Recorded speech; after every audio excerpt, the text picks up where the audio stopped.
joined by Claire McClelland and Gaethan Cutri. Claire is the CEO of Australian Fresh Produce Alliance. Prior to her appointment as the CEO, Claire worked with the AFPA, managing stakeholder engagement, communications and policy.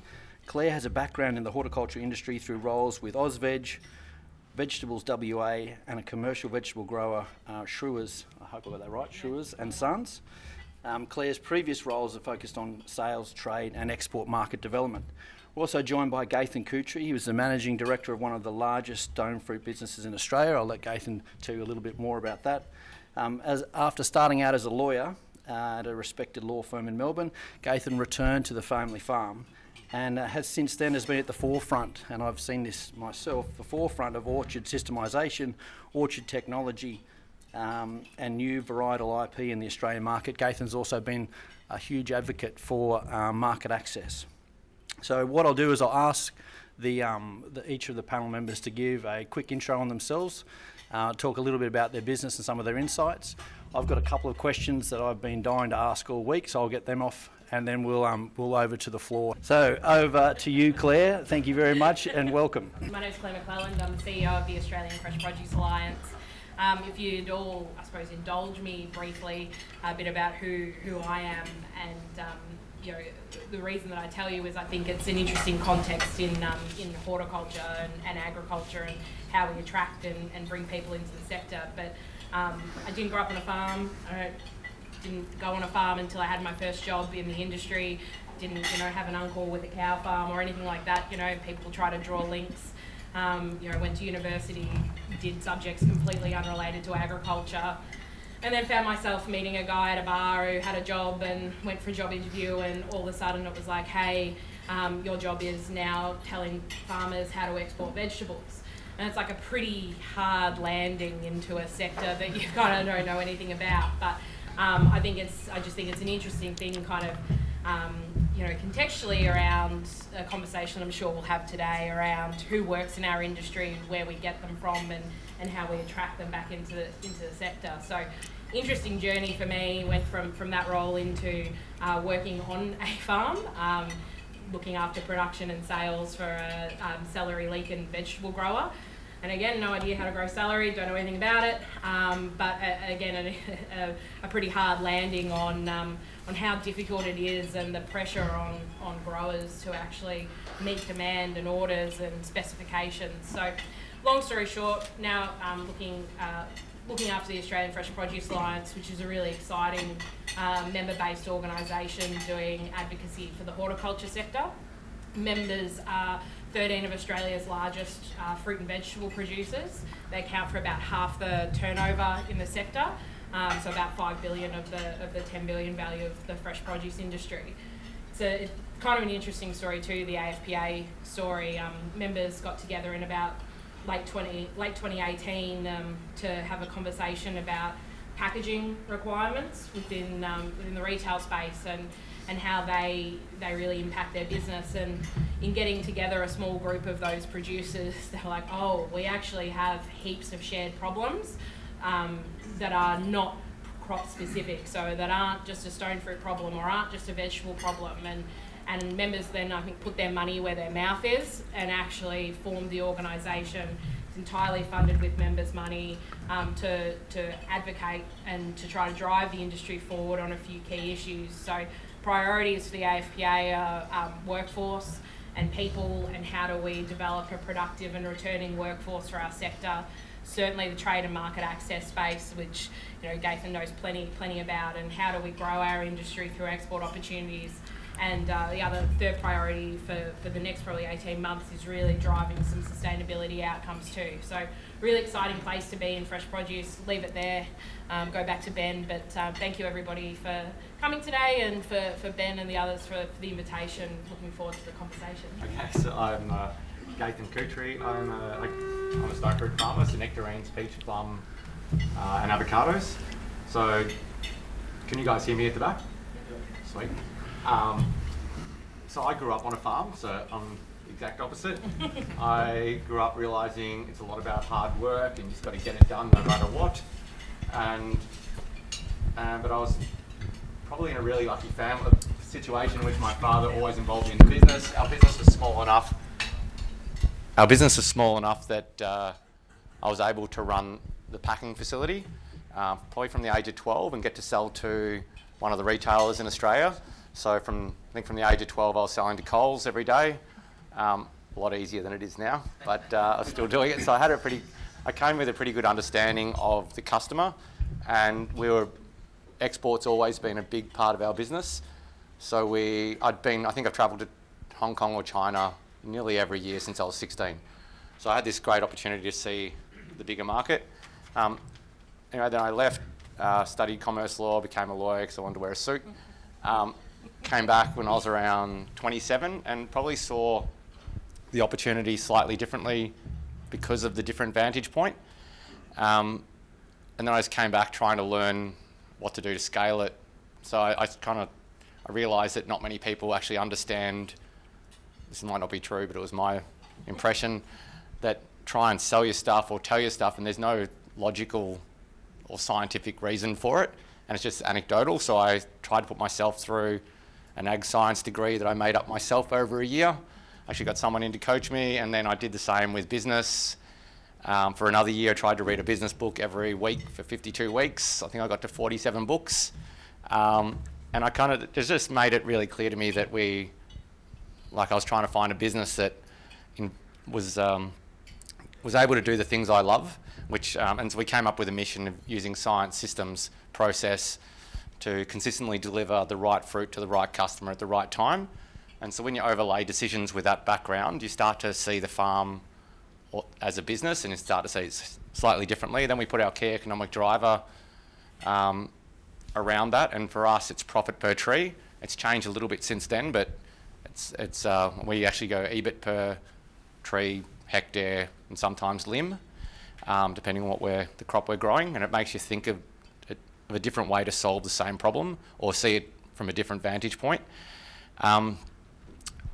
And where was I? So that's kind of where we got to, and then so that's how I kind of have the background I have, and I've used that. Then I also love measuring efficiency, which is something I've always done. So then when we start to think of our customer and making sure that we're getting the right fruit to the right customer at the right time and maximising our profit, you start to segment the customer base a lot more, and that's given us opportunities. And you realise that everyone's looking for something different. So we have buyers I think I'm going a fairly long way off track here, sorry.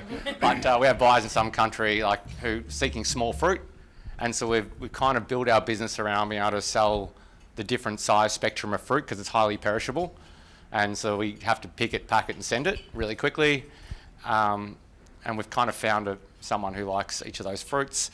And then because we've trying to get that right fruit at the right time, I've been able to forecast really well when you put the financial metrics over it as well. And we're lucky that Leon, my brother-in-law, joined our business, and he's a bit of a financial wizard. So we kind of we just put more and more numbers around every decision and just helped us make better decisions. So we currently we grow probably about 1,000 acres of stone fruit, which doesn't seem like a lot compared to other large farms. For stone fruit, that's humongous because it's probably around 200 to 300 staff, 7 days a week most of the year. We get out to more at times and slightly less at others, but it's 52 weeks of the year. We have our own varieties, so we've tried to find some of the coolest and best tasting fruits in the world, and I really think they're significantly different, and it's allowed us to build a consumer facing brand which is just taking off in Australia now, called Galaxy Fruits, and it's flavour out of this world. And we've managed to get triple the retail ticket because it is consistently better. Yeah, that's probably enough. Sorry. I know that's great, Gaethan. I think I've been lucky enough to work with Gaethan's business for some time now, and it's really great to see a business that you walk in and it does have its mission on the wall. And often that's where a lot of businesses finish up, but the guys at Cutri Fruit genuinely live it, which is great to see. And I was going to ask you about that in terms of growing each piece of fruit for a particular market. I think that's a very sort of systematic way of approaching your business. A question for you, Claire. You mentioned labour shortages as being a challenge, and that being one of the key roles that your organisation is trying to focus. What can the industry and government do around managing that? Because we hear all these horror stories about tons and tons of fruit or vegetables that were just put in the ground because they had to be picked at the wrong time. And I know, Gaethan, you've had similar challenges. What's the role for industry and your business in pulling that together? Yeah, thanks. I think it's a big question and a topical question, and again, probably start at a high level and kind of come down. In horticulture, there's about 80,000 people employed, and that's from people that are picking and packing fruit through to people like Gaethan that are running the business. And I think it's fair to say that the majority of those roles are within harvest work. Probably about 60,000 of them are actually people that are picking and packing fruit and vegetables. And the reason that I kind of start there is that it really kind of gives you a picture of, while the work is difficult, it actually really underpins almost everybody in this room who's kind of probably some kind of rural adjacent role, and that without the people actually doing the harvesting, you don't have a product to sell to consumers. So while we often talk about those roles as being, low skilled or unskilled, they're just highly valuable, firstly. So the solution is actually really critical, because without any of those people picking and packing fruit, all the stuff that we're going to talk about today, hopefully around opportunities and export and IP and varietal development, they just don't exist. So I think the other piece of context is horticulture is much more like manufacturing than people often realise. You're talking systematically about different sizes of fruit and grading and actually meeting a consumer spec. It's not just walking in and picking something off a tree and hoping to get money for it if you want to be a successful grower. So when it come down to it, the reality is we have to resolve the challenge with our harvest workforce. It's just so critical, and there's a whole lot of challenges around that. The work is typically regional, the work is physical, and the work is short term, and those three things, they make it really hard to solve the problem. There is a lack of accommodation regionally. There is a will for Australians, rightfully, to want long-term, ongoing, full-time work, and that kind of leads us to a situation where our solution is migration and typically temporary workers.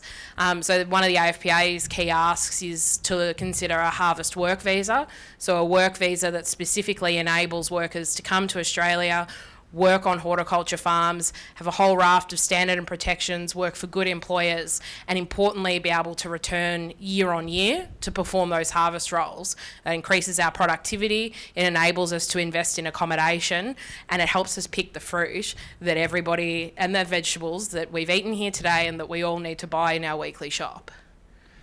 That's great, thanks Claire. And Gaethan, at a very practical level, you've obviously had challenges this year, given what we've been through from a pandemic point of view and supply chain issues, all those sorts of things. What have you been focusing on from a farming perspective, and how you've been addressing them? Yep. So I'm not sure if it is working. So this is, everyone's talking about it since the pandemic.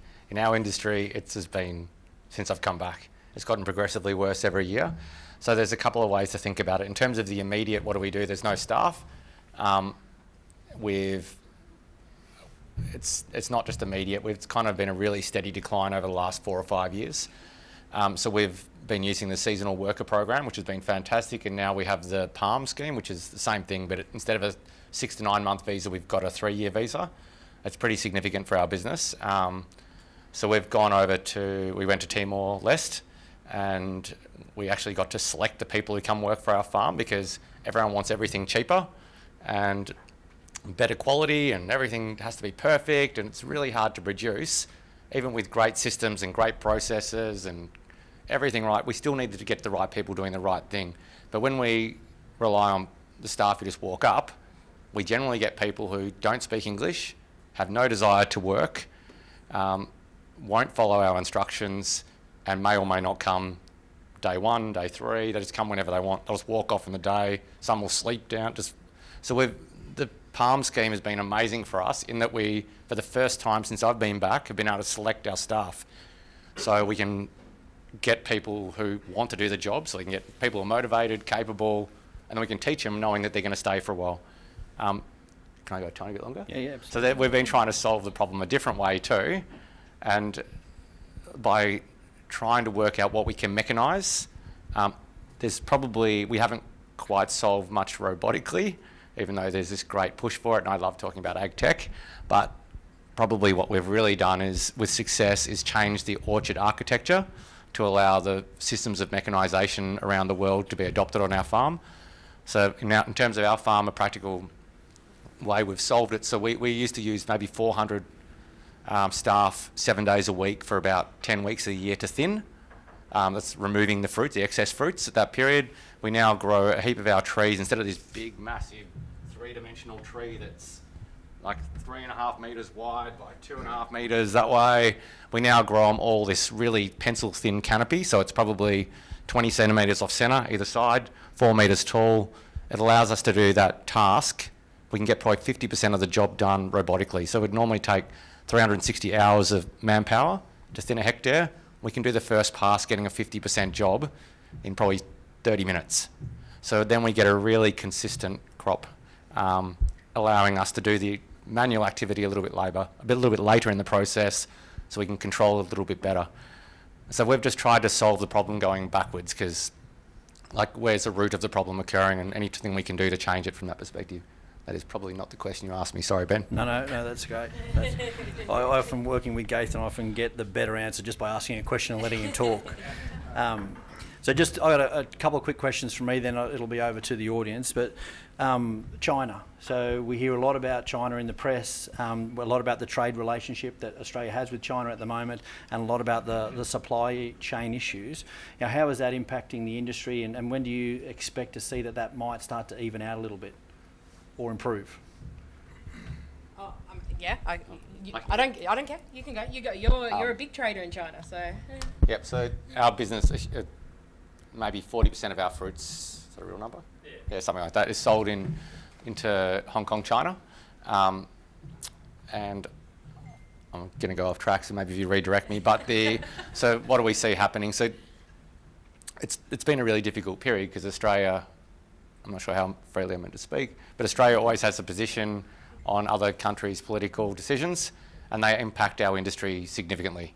So every time Australia has an opinion, there's an immediate stop of some commodity in China. It's nothing to do with a free trade agreement, it's nothing to do with protocols, it's just, fuck you. I'm not meant to say that, but in response. And so you can have fruit over there and be trapped. So we're always looking for alternative markets, but China is a real market, and there's a real opportunity there, because when you segment what you grow, when you look at it, there's a real niche there that China will pay a premium for. And Australians as an industry generally, it's not the consumer, but the way the system is set up, it's about the lowest cost producer wins, or whoever offers the lowest price gets the order. It's not the case over there. The brand is important. So they're really discerning customers of taste and that. So there'll never be a day when we stop trying to supply China, but there's a heap of other countries around the world who are also, we're hoping that if we get more market access, and again, it's not free trade agreements, have absolutely no relevance to this decision for us. It's about getting a protocol of the pest of concern, saying that we have a treatment for the pest of concern in their country, and the government's agreeing, and the Australian government paying for the science to prove that protocol. But so what do I see happening? It's a really long answer, sorry again. But I think it'll always be a big part of growers will always find a way, and importers will always find a way to supply. When it was a closed country, the whole world still supplied. It was still probably the biggest purchaser of fruit, and we couldn't even trade there. No country could 10 years ago legally. It was all going grey channels, so they'll always find a way. And Claire, from your perspective? Yeah, I think the point that Gaethan made around propensity to pay is really important. The reality of producing fruit and vegetables in Australia is that we have a high cost of production and much higher than our competitors. So when we talk about trade opportunities, looking at markets that offer a premium customer that are able to pay the prices that we need to sell fruit and veg to be profitable at is absolutely critical. So China is kind of this classic example of that, where you have this huge middle class, this real passion for fruit as as a product. So it's kind of this perfect trading environment in a way. So I think the conversation about China is challenging, and there's obviously an appetite to diversify. And in horticulture, again, Gaethan raised, it's not just as simple as waking up one morning and deciding that you want to sell the stone fruit or the avocados or whatever product to a new market. There's actually quite a long, kind of 10-year often horizon for new market access that is independent to other types of trade agreements. So the diversification conversation is really challenging, because I would suggest that the next market that presents similar characteristics to China is probably Japan, in terms of a propensity to an ability to pay a premium price and an interest in a premium product. You've all probably seen perfect Japanese melons and those gorgeous strawberries, again, same kind of culture for fruit. So the challenge with Japan, of course, is that we're probably not as prepared as we'd like to be on the market access front to actually, be able to, diversify volumes of fruit there, but also to look at new opportunities in the market. So it's something that industry is really cognizant of, that growth is going to happen in countries with an ability to pay a premium price, and we've got to get our bundle together to be able to really access those opportunities and manage what may be a risk with China. And last question from me, and while you're going, Claire, you've talked about where the growth is going to be at the end. So finding new markets, new customers that have got the appetite, and effectively the wallet to pay for it. What about growth locally? Where's the growth in the horticultural industry going to come from here? So I'll make a couple of observations. I think. And somebody who's better at numbers maybe can correct me, but my understanding of the growth of consumption of fresh produce in Australia is that it's growing about the same rate as population. So, excuse me, what's interesting is that that's not a lot, and that there'd be an argument that in recent times it's probably going backwards as our net migration has changed over COVID. So domestic growth opportunities in terms of volume, super challenging. I think we can all probably agree that we buy a similar amount of food every week and probably the same mix of products. So in terms of a domestic opportunity, I think some of the points that Gaethan was raising around premium products, so premiumisation of fruit and vegetables, and with new varietals that taste better and deliver things customers want, really interesting opportunity. But the reality of the growth story for the horticulture sector is really that it must come through export and through trade, and that's why this market access conversation is so important, because there's not more Australians to feed, and that kind of growth opportunity is really only going to be delivered by accessing more consumers, simply. So I can't really emphasise, at least from our members' perspective, how important new export opportunities are to the growth of their businesses. Yeah. So we might. I've hogged the stage for enough now. We might pass that over to questions from you guys. So if you can just introduce yourself, and remember, keep the question short and sharp, that would be most appreciated. Thank you, Ben Waters. I'm going to out you as the bloke who was probably cutting up the lettuces like a chicken on the FTI payroll. Robert Hardy from NBN. Claire and Gaethan, you both mentioned the $12 lettuces, but at the same time that we were trying to sell lettuces for $12, and that was headline in the media, we had other fruits and vegetables which were being thrown away, avocados, apples, amongst many other things, because there simply isn't the demand for some of these things, or there's an oversupply. How do we change the conversation domestically so that we move away from the clickbait of $12 lettuces and start focusing on developing new markets, as you've said, Claire, but also changing consumer understanding of where their fresh fruit and vegetables come from? Oh, Robert Hardy, great question. so an interesting thing and an anecdote, and I will answer your question, but when the $12 lettuce conversation was kind of at fever pitch, it was about the time that the horticulture industry had our annual conference, the Hort Connections event, and I was talking to a grower of iceberg lettuce, and they said to me, you know, the funniest thing about being an iceberg lettuce grower at this point in time is that I've been told for years by supermarkets and other buyers to stop growing iceberg, that all people want is like, you know, the baby leaf or, you know, cos or some of these other newer lettuce varieties, and their response was maybe it should have been $12 all along and I would have sold more, you know, because this premium price has kind of put it back on the map in this really interesting way where people just historically didn't buy a lot of iceberg. It's mostly grown for food service. So an interesting dynamic how much price kind of affects the conversation. I think more broadly, you know, there is a conversation about awareness of how food is produced, seasonality, and these types of conversations, and an opportunity for industry to probably better articulate some of that information and form a better link with consumers. But it is just an interesting problem where, you know, people like Gaethan and growers are actually quite close to consumers in a feedback loop sense. So good businesses are really taking feedback on quality of stone fruit, eating quality, sweetness, these types of things, and actually making changes in their business to try to drive consumption, which maybe is something that you want to touch on in terms of, you know, how to actually attract consumers. No? Okay, sure. Well, Gaethan is doing really great work on that.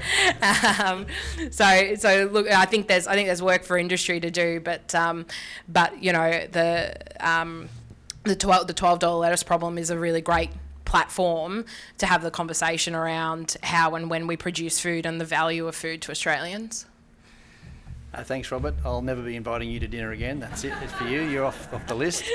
Any other questions?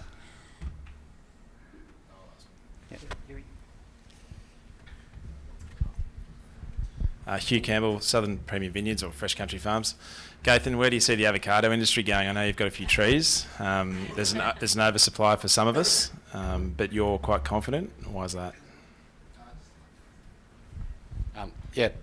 Thanks, Hugh. I think it's probably been an industry that hasn't had to focus as heavily on efficiency or yield as other industries because it's had this beautiful 10-year run. Like everyone, I'd love the price to remain high, and I hope it does.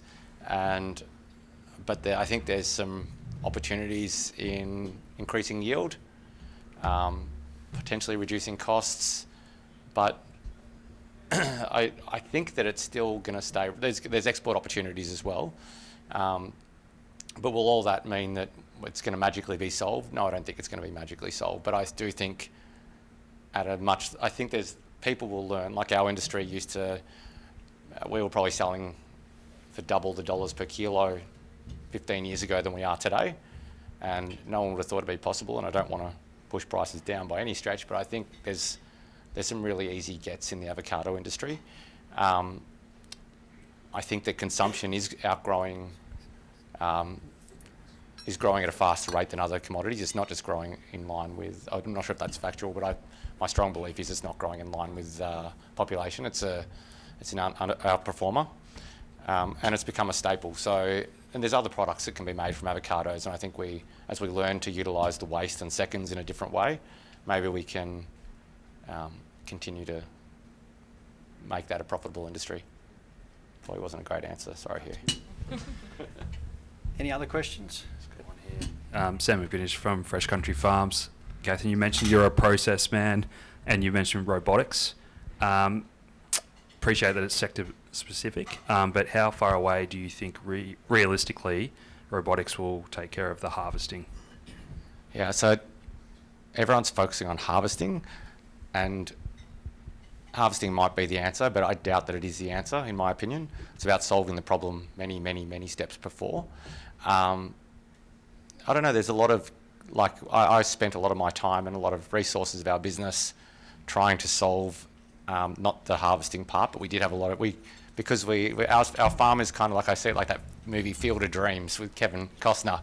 If you build it, they will come. So we've built we've built this farm that's robot ready, and I believe we'll be the first. I really hope that we're the first world's autonomous stone fruit farm, and I think we're in a really good position to do that. But no Australian company that I see is going to nail it in the next few years. There are a couple of contenders that are getting close in terms of harvesting, but there's so many parts of the problem to be solved first potentially. So I don't feel that we'll be autonomously harvesting in the next 10 years. We might be robotically harvesting within 5 years, but it might be a collaborative type bot. But I think as we get better and better at positioning systems, and we're not relying on GPS to find our position in the field, we can start doing some pretty cool stuff. And we can maybe solve the problems many steps earlier. Because harvesting's easy if everything's ready at one day. You just go through and pick it. The issue is I'll speak specifically to our crop, like we have to pick every third day for 5 times. So they have to pick the right fruit. So if they don't pick the fruit that's ripe, if they pick a green piece of fruit, we have to take it back to the factory and throw it out. If they miss a piece of fruit that's ripe, 3 days later they come back and it's waste. So I think there's an opportunity to solve the problem many steps back. I think on the robotics thing, one of our members has said to me before, if you think about it in the context of say like a berry and picking a berry, robotically you need almost like the dexterity of a human hand to be able to do that, and that's quite a complex problem to solve robotically, and that then you overlay exactly what Gaethan says, a pick for quality. So for attributes like, colour or texture or, these other kind of things that is actually quite a complex task. And from my perspective, in a policy sense, we're kind of a bit glib sometimes talking about it, just, we'll replace everybody with robots. And we're not there yet, even with businesses that are really progressive and looking forward to that future. The reality is that the sector isn't there to be able to just replace harvesting with magic robots tomorrow, and that's kind of why we have these conversations around needing good people and productive people, because until we have those kind of solutions, that it is going to be an entirely manual kind of process. I think we've got time for one more question. Thanks, Benny. To both panellists, I guess, as an industry, we've got a lot of focus at the moment on food traceability. Obviously, with FMD, etc., with livestock, etc., movements. I suppose from both aspects, from an industry perspective and someone who deals with their end user directly, how much pressure are we getting from down the line from our offshore clients or guests or customers to actually improve our traceability of products? And then from an industry perspective, what is the horticultural industry doing to work in that space for the Australian ag sector? Me? Okay. Traceability, I think, is one of those really interesting conversations, because there's I meet with lots of tech companies, even blockchain and this and that, and field to paddock to plate and all of these kind of ideas, and they're all really valuable and worthwhile and important. But I think we've got to be really clear on which problem specifically we're trying to solve, because you often have a conversation around traceability for provenance as a marketing point, which is probably a different purpose and potentially a different need to say traceability from a food safety or regulatory point. So I think when we kind of talk about that, it's probably just important to contextualise what we're actually trying to solve with traceability. I think from an export context, there's certainly a conversation around provenance, and that's something that probably you hear often from customers, and even traceability from a protecting your brand perspective in export markets. And then we come more to, I think the question was around, biosecurity and, relation, like equivalency with FMD and food safety, I suppose, then the need to know where food comes. I actually think that the industry can certainly do better, there's no doubt, but there are there is a level of traceability in place between, you know, what's grown on farm and you know, what ends up in the supermarket, and it probably is more a matter of how do we make that more efficient and more fit for purpose, more real time than it is now. But I think the industry does have a level of that, and it's probably an area we can improve on. I have a slightly different view. Sorry, Claire. That's good. I think our traceability is already world class. I think it's a conversation people love to have because they don't know what they're talking about. It's not you, Cameron, but it's the Many more around products used, so everyone knows MRLs. the product comes from your farm, for Yep. example. So products used for Yeah, so biological stimulants. Okay. I think that's outstanding already. I think the worst farmer in this country, or maybe not the worst, the medium farmer in this country is far better than nearly any country. I had the luxury of looking at farms around the world because this is what I love, and looking at growing systems, and I like details, so I ask a lot of questions. The worst farmers here are fantastic. We all know what we put on when we put on. We have to. There's hundreds of regulatory requirements. We have to be Global Gap compliant, Fresh Care compliant, HARPS compliant. Every supermarket up until recently had their own requirement, every overseas supermarket. Everyone knows exactly what's going on when and where. Everyone has farm maps, and they're all traceable right back to, in some blocks, some farmers would go right back to, not to the tree, but the block that's treated the same, so the thing of a kind. So I think it's already outstanding. Probably something Broadacre can take away. I think Broadacre, so that's actually really interesting. So when I look at Broadacre, I tried to adopt some of the GPS technology from Broadacre, and I used a particular company that was a world leader, and I used that system, improved it, and we found a way to make it all work. I don't think they must have the same requirements as us, because when we got to audit time, I tried to pull the data out, and no one around the world for that global company could assist me. We had to then reproduce it manually for the last 4 months. But in horticulture, everyone's demanded it for such a long time. It's just a standard.